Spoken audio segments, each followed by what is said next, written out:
So Karen, delighted to have you here today on our podcast and looking forward to talking to you about well-being and diversity, inclusion and leadership. Lots of companies have had diversity, inclusion and equality in the workplace flagged up to them due to the coronavirus pandemic.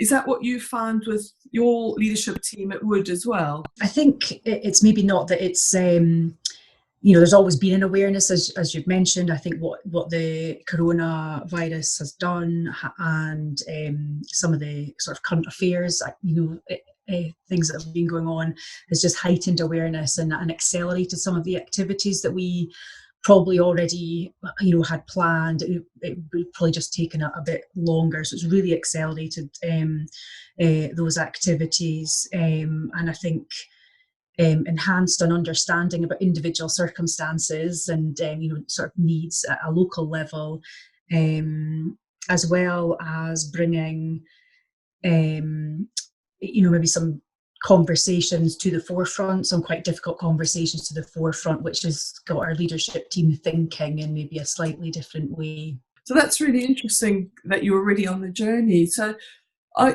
there particular areas where you say that they were able to sort of accelerate a bit more? Where have you seen the biggest change, and maybe talk about why those particular areas? I think the biggest change in Wood has probably been in the ethnicity space. I think we've certainly seen, that conversation is as I mentioned, is coming more to the forefront.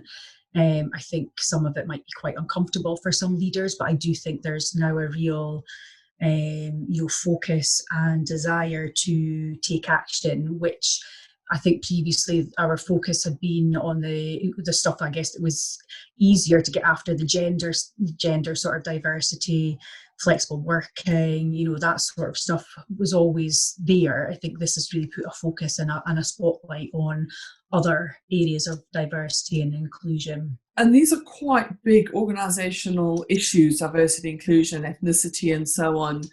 So when we come down to those who are in a reward and benefits role, us as a community who might also be faced with looking at equality in the workplace, how do you think we in our roles can support leadership teams to improve D&I and reduce that inequality in the workplace? I think the key things is ensuring that our either benefit design or reward plan design has been tested and checked, that it's inclusive and free from bias. We have a number of frameworks in place and guidance, and I think it's then almost going and checking and reviewing that is free from bias, that guidance supports management decisions, that minimises or reduces any sort of unconscious bias that may come into pay decisions, for example. And I think that we have a focus and a conscious effort to educate and aware our managers about what's available in the reward and benefit space and how they could talk to their team about what's available and what suits individual circumstances, so that they understand that there's flexibility at an individual level there as well. So it sounds like yourself and at Wood you're possibly more ahead on this particular journey than many other organisations. So if you were talking to other reward and benefit directors or heads of, and they were saying, well, how can I make a short-term impact, or what can I think about? Where would you advise them to start if somebody came to you for some insights? I think we've still got work to do, and I think we need to be conscious to focus now on everything with that diversity lens, which we might have had equality in the background, but I think now it's focusing on that. And I think short term, reviewing policies, processes, checking for bias, check that you're, I guess one of the things that we have is we have a job framework, underpinned with job evaluation. So we're talking about the job's not the person, trying to get those kind of frameworks in place, testing them, that they apply across the workforce in particular groups. Does our training programs or benefits structure is it really inclusive? And I think we've probably got more work to do in the benefits space in that.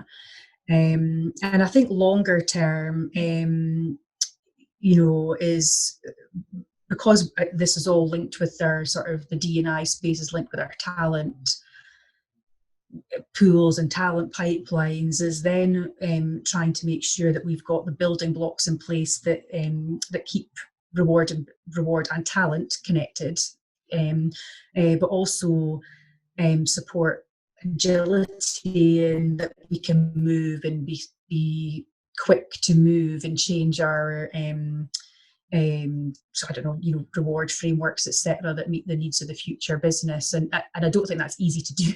Not, but it's just something that I think we should be thinking about now, given how quickly the pace of change in organisations at the moment. That sounds very sensible, where you can sort out the auditing of what you've got now, but have an eye to the future, that need to move in the future. So that sounds like some really, really good advice to share with those that are still grappling with how to get into doing this. And I know there's lots of will among the reward and benefit community to do this. So thank you very much for sharing your insights. That was very, very useful. Thanks, Karen. You're welcome. Thank you.